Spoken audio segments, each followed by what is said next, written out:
First Balfour nagbisita sa syudad sang Iloilo kang nagpresentar sang moderno nga teknolohiya sa transportasyon. Samtang slalom competition ginhiwat bilang kabahin sang Parao Regatta Festival.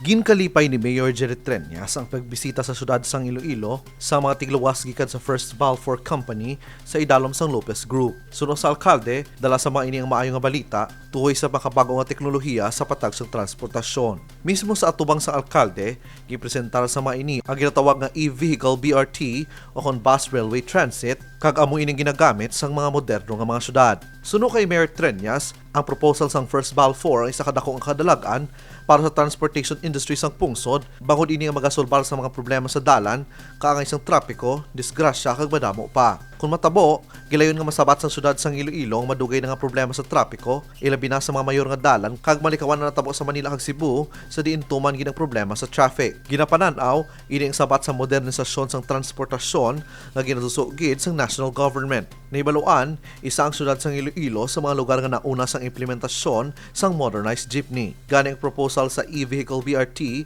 ang plano sang alkalde nga patunan sang maayo, ilabi na ang mga inepekto sini sa dalan kag ang mga salakyan nga magahalin sa probinsya. Nagalaom si Mayor Treñas nga mangintayo yun ang proyekto bago dako gid ang benepisyo sini sa mga Ilonggo, partikular sa mga sumalakay, kaangay sa mga estudyante kag mga trabahador. Kevin Patrick Casipe para sa Level Up Patrol.